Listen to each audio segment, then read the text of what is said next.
अस्सलाम वालेकुम स्टूडेंट्स। आज हमारा टॉपिक है फिजिक्स का रेजोल्यूशन ऑफ फोर्सेस। इससे पिछले लेक्चर में हमने एडिशन ऑफ फोर्सेस को पढ़ा था और रिजल्टेंट ऑफ फोर्सेस को पढ़ा था।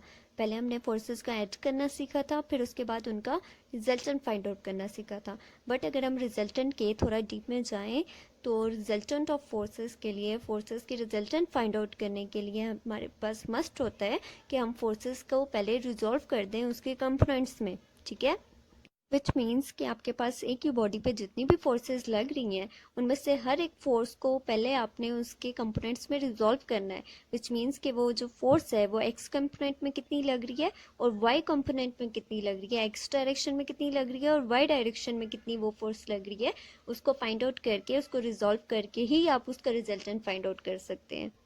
अब अगर हम केसेस देखें कि जब एक ही बॉडी पे एक से ज़्यादा फोर्सेस एक्ट कर रही होती हैं तो वो 4 क्वाड्रेंट पे एक्ट करती हैं। ठीक है, फर्स्ट क्वाड्रेंट पे जब फोर्स एक्ट कर रही है तो उसको हम रिजॉल्व कैसे करेंगे उसके एक्स और वाई कंपोनेंट में, विच मीन्स कि एक्स डायरेक्शन में कितनी कर रही है और वाई डायरेक्शन पे वो फोर्स कितनी एक्ट कर रही है। तो वाई डायरेक्शन में हम उसे किससे डिनोट करते हैं, एफ साइन थीटा से, F y equals to F sine theta.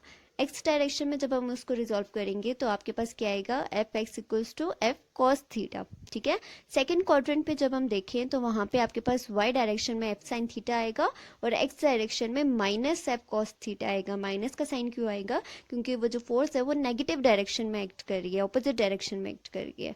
Third quadrant में जब अगर हम देखें तो हमारे पास दोनों जो एक्स और वाई डायरेक्शन है वो नेगेटिव हो जाएगी, जस्ट बिकॉज जो दोनों आपके पास डायरेक्शन है एक्स और वाई वो नेगेटिव है, वो ऑपोजिट डायरेक्शन है। ठीक है, अब अगर हम फोर्थ क्वाड्रेंट में देखें तो हमारे पास यहाँ पे एक्स डायरेक्शन में एफ कॉस थीटा आएगा और वाई डायरेक्शन में माइनस एफ साइन थीटा आएगा, विच मीन्स कि आपके पास जो एक्स डायरेक्शन है वो पॉजिटिव है और वाई डायरेक्शन आपके पास यहाँ पे नेगेटिव है, ऑपोजिट है।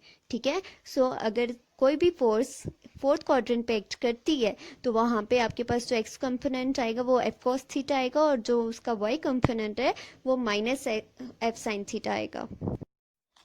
हम किसी भी फोर्स को रिजॉल्व कैसे करते हैं, किसी भी फोर्स वेक्टर को रिजॉल्व कैसे करते हैं उसके हॉरिजॉन्टल कंपोनेंट में और उसके वर्टिकल कंपोनेंट में।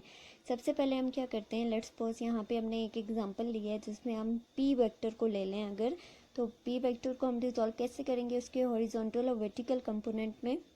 अब ये जो फोर्स है ये कितनी थी, पी हमारे पास 700 न्यूटन है। लेट्स सपोज हमने ये एग्जांपल ली है कि एक जो फोर्स है जो 700 न्यूटन है वो एक्स डायरेक्शन पे 60 डिग्री का एंगल बना रही है। ठीक है, अब ये जो 60 डिग्री का एंगल बन रहा है ये एक्स एक्सिस पे बन रहा है, तो हम इस फोर्स को इसके कंपोनेंट्स में स्प्लिट क्यों करेंगे, बिकॉज हमने फाइंड आउट करना है कि ये जो फोर्स है ये कितनी एक्स डायरेक्शन में लग रही है और कितनी वाई डायरेक्शन में लग रही है। ठीक है, कितनी ये एक्स एक्सिस पे लग रही है और कितनी ये वाई एक्सिस पे लग रही है। जब हम इस फोर्स को रिजॉल्व करेंगे, स्प्लिट करेंगे इसके कंपोनेंट्स पे, तो हमारे पास एक्स एक्सिस पे कौन सी ट्रिग्नोमेट्रिक रेशो लग रही है, P x cos theta. Theta आपके पास यहाँ पे क्या आ रहा है, 60 डिग्री आ रहा है, क्योंकि ये हमारे पास एक्स एक्सिस पे 60 डिग्री का एंगल बना रहा था। ठीक है, तो जब हम इसमें वैल्यूज पुट करेंगे तो आपके पास पी एक्स जो फोर्स है वो 700 न्यूटन है और जो थीटा है यहाँ पे 60 था, तो आपके पास क्या बन जाएगी ये फोर्स, 350 न्यूटन। अब अगर हम वाई डायरेक्शन में देखें, वाई डायरेक्शन में जो फोर्स लग रही है वो जो एंगल बना रही है 30 डिग्री का एंगल बना रही है। अब ये जो फोर्स थी पी एक्स वाई डायरेक्शन में 30 डिग्री का एंगल बना रही है, तो हमारे पास जो ट्रिग्नोमेट्रिक रेशियोज में पी वाई किसके इक्वल होगा, पी एक्स साइन थीटा के। थीटा यहाँ पे हमारे पास 30 डिग्री है और पी एक्स फोर्स जो हमारे पास थी वो 700 न्यूटन थी। जब हम वैल्यूज पुट करेंगे तो हमारे पास जो वैल्यू आएगी, जो फिगर आएगा, that is -691.62।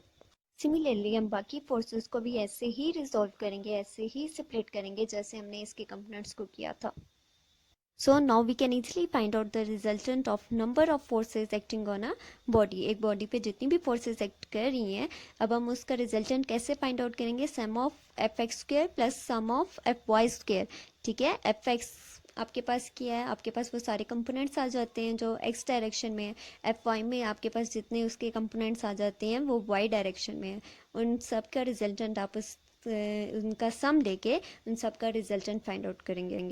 For example, consider a force of 1000 Newton that is applied to a midstream to tie a boat, but for some reason कि आपकी जो बोट है वो अनबैलेंस्ड हो जाती है, तो आप उसको क्या करते हैं, उसको दो फोर्सेस में डिवाइड कर देते हैं। कि आपने 45 के एंगल से किया और एक आपने 30 के एंगल से किया, तो आपके पास जो दो फोर्सेस आती हैं F1 और F2, आप इसको क्या करेंगे, आप इसको रिजॉल्व कर देंगे उसके कंपोनेंट्स में। ठीक है, जब आप उसको उसके कंपोनेंट्स में रिजॉल्व कर देंगे तो आपके पास जो रिजल्टेंट फोर्स आ जाएगी वो आपके पास क्या आएगी, 1000 न्यूटन।